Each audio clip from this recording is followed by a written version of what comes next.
Right. So in the last lecture, obviously we discussed about the primary amenorrhea, right, or delayed puberty. Let's read it now. Okay. So primary amenorrhea is the absence of menses by 15 years of age with secondary sexual development present. For example, आपके पास एक lady है, right? And she has actually her breast. Okay, she has breast, but she does not have menses. Okay, fine. तो ये जो patients होते हैं इनको आपने 15 साल की उम्र में प्राइमरी एमोनोरिया डायग्नोज करना है. Okay, right. Including that delayed puberty is the absence of secondary sexual characteristics by 13 years of age. अगर आपके पास एक पेशेंट आया, she has no menses, including that she has no breast development, so that patient is considered the patient of primary amenorrhea. Okay, at the age of 13 years, right? Okay. तो यहाँ पे ये बताया. अच्छा, उसके बाद है हिस्ट्री ऑफ फिजिकल एग्जामिनेशन. जब आप करते हो absence of secondary sexual characteristics, no oestrogen production. अच्छा, अब सबसे पहले जो आपने याद रखना है, primary amenorrhoea most common causes का क्या है? Primary ovarian insufficiency, right? Okay. Primary ovarian insufficiency mostly किस वजह से होता है? Most common cause approximately 50% of the cases, depletion of ovarian follicles and oocytes, most commonly from Turner syndrome. तो सबसे मोस्ट कॉमन काज जो है इसका, that is actually the Turner syndrome. Okay, right? अब Turner syndrome में होता क्या है? I will actually teach these Turner syndrome, Down syndrome in details. Okay, for now you just have to trust me कि Turner syndrome में क्या होता है. Turner syndrome में normally एक human being के पास कितने chromosomes होते हैं? 46 chromosomes होते हैं, right? 46 chromosomes normally present होते हैं.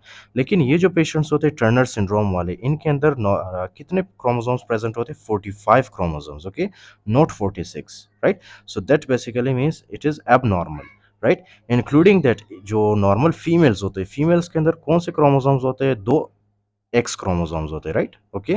लेकिन ये जो पेशेंट्स होते हैं टर्नर सिंड्रोम वाले, इनके पास सिर्फ ए वन एक्स क्रोमोसोम होता है, राइट. ओके. दूसरा एक्स क्रोमोसोम नहीं होता, सिर्फ एक एक्स क्रोमोसोम होता है, right. So they are actually the patients of the Turner syndrome, और this is actually the most common cause of the primary amenorrhoea, right. जिसमें आपके जो ओवरीज होते हैं, ओवरीज नॉन फंक्शनल होते हैं, राइट. ये जो ओवरीज होते हैं हमारे, these ovaries are actually not functioning. Okay, they are not able to produce estrogen, they are not able to produce for example eggs. Okay, right. तो ये है primary ovarian insufficiency. The physician should consider a history of radiation therapy and chemotherapy और gonadal dysgenesis. अब क्या है कि for example radiation therapy या तो फिर कीमोथेरेपी, ये रेडिएशन थेरेपी और कीमोथेरेपी भी फीमेल्स के अंदर जो ओवरीज होते हैं, ओवरीज को डैमेज कर सकते हैं. Okay, fine. तो also patient, for example if you are a physician, you have to check the history of the radiation therapy या तो फिर कीमोथेरेपी. Okay, right. अच्छा, तो ये तो एक काज हो गया, राइट, प्राइमरी एमिनोरिया का. अब उसके बाद क्या है हमारे पास? उसके बाद है central hypogonadism, right. Central hypogonadism का मतलब क्या है कि there might be some kind of problem in the central nervous system, right, specially the brain, especially the hypothalamus and the pituitary gland. Okay, right. So listen now, can be caused by a variety of factors including the following. For example, the undernourishment, right.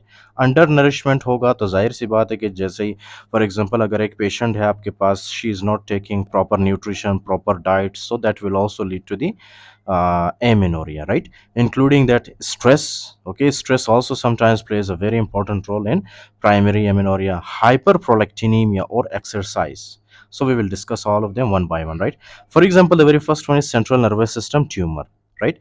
Consider prolactin secreting pituitary adenoma if galactoria or cranial irradiation. Now listen very carefully. I discussed these actually in the last lecture. Okay, sometimes patient आते हैं आपके पास, वो patient क्या होते हैं, उनके जो pituitary gland है, राइट, वहाँ पे क्या होता है, वहाँ पे कोई ट्यूमर होता है, राइट.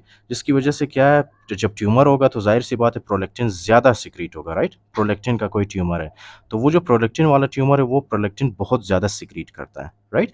अब प्रोलेक्टिन नॉर्मली क्या करता है, it will help in the production of the milk, right. तो ये जो पेशेंट्स आते हैं आपके पास, they will come with the history of the galactorrhoea. अब यहाँ से ही आप जो है जब आप हिस्ट्री लेते हो तो that will help in your diagnosis. Okay, fine. तो एक तो प्रोलेक्टिनोमा हो सकता है, फाइन. उसके अलावा है Coleman syndrome, isolated gonadotropin deficiency associated with anosmia, right. I discussed these in very detail, okay, in the last previous lectures के कॉलमैन सिंड्रोम होता है. कॉलमैन सिंड्रोम में क्या है कि हमारे पास हमारे हाइपोथैलेमस में कुछ न्यूरॉन्स होते हैं जो कि नॉर्मली क्या प्रोड्यूस करते हैं, गोनेडोट्रोपिन रिलीजिंग हार्मोन प्रोड्यूस करते हैं, राइट. बट समटाइम्स ये जो न्यूरॉन्स जीएनआरएच रिलीज करते हैं, these neurons are deficient. Okay, ये डेफिशिएंट होते हैं, इनकी डेफिशिएंसी होती है। तो डेफिशिएंसी होने की वजह से जीएनआरएच भी रिलीज नहीं होगा और जीएनआरएच एंटीरियर पिट्यूटरी को स्टिमुलेट नहीं कर पाएगा, जिसकी वजह से एफएसएचएलएच रिलीज नहीं होंगे। एफएसएचएलएच नहीं होगा तो जाहिर सी बात है there will be no menses. Okay fine, including that they have one very special finding which is the smell. Okay, they won't be able to smell things, right? That is called as anosmia. Okay, anosmia means you cannot smell. उसके बाद है constitutional growth delay, growth and secondary sex organs lately develop hypothalamus problem. ये भी hypothalamus की वजह से होता है. Okay, constitutional growth delay, right? अच्छा, उसके बाद क्या, presence of secondary sexual characteristics, oestrogen production but other anatomic और जेनेटिक प्रॉब्लम्स। अच्छा, इसके अलावा एक तो हमारे पास है ब्रेन से related, okay, which we discussed, जिसमें हमारा ब्रेन इन्वॉल्व होता है। ब्रेन के अंदर कौन कौन से स्ट्रक्चर होते हैं specifically, hypothalamus and pituitary gland. Okay, hypothalamus and pituitary gland. उसके बाद जब हम नीचे आते हैं, राइट, नीचे आते हैं हम फॉर एग्जांपल ओवरीज की तरफ या तो फिर फीमेल जेनिटेलिया की तरफ, वहां पे देखते हैं कि वहां पे क्या क्या कॉजेज हो सकते हैं, right. The very first one that you have to remember that is actually the Mullerian agenesis, right. अब मलेरियन एजेनेसिस वाले पेशेंट्स कौन से होते हैं, I told you, okay. Mullerian agenesis वाले पेशेंट्स वो होते हैं जो कि नॉर्मली में क्या होते हैं, नॉर्मली में वो फीमेल होते हैं, ओके, क्योंकि उनके पास एक्स एक्स क्रोमोसोम होता है, राइट। तो वो नॉर्मली जीनोटाइपिकली अगर हम देखें तो वो एक्स एक्स क्रोमोसोम होते हैं उनके पास, और वो एक्चुअल में क्या होते हैं, फीमेल्स होते हैं। Okay, they are actually females.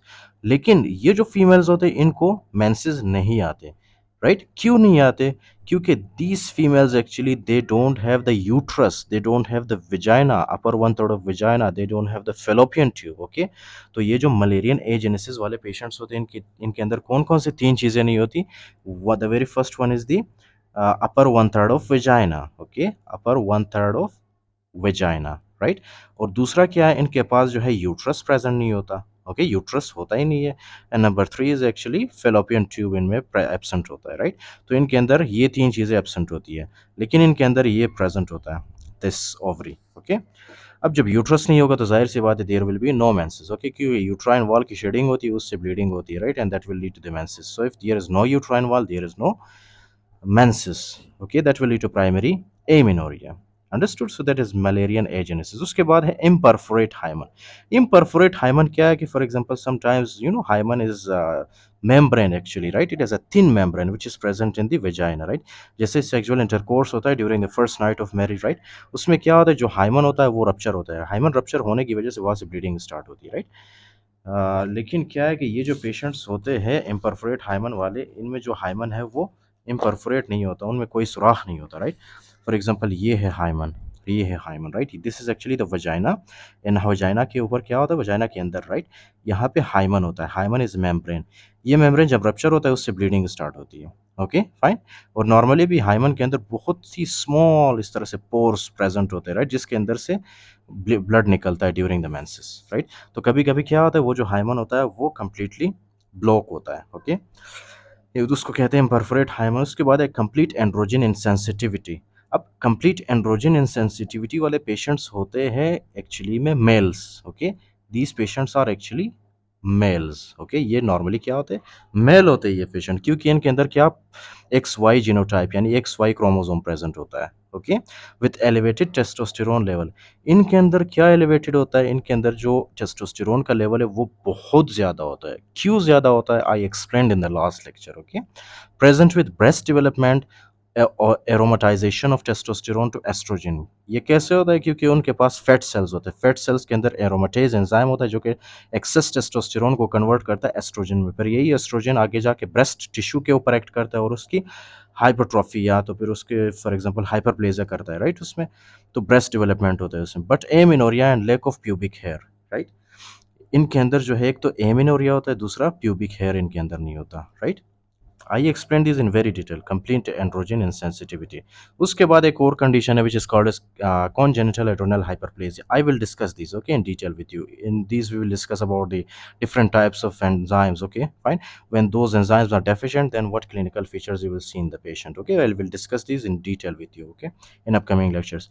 फिर उसके बाद है physical examination, pubertal development, genital examination आपने check करना है, right, signs of androgen excess ये आपने देखना है, फिजिकल फीचर्स आपने देखने ऑफ टर्नर सिंड्रोम, राइट। अच्छा, उसके बाद है डायग्नोसिस की तरफ आते हैं, राइट। causes we discussed कि primary amenorrhea किस किस वजह से होता है. Now let's discuss about the diagnosis of these patients.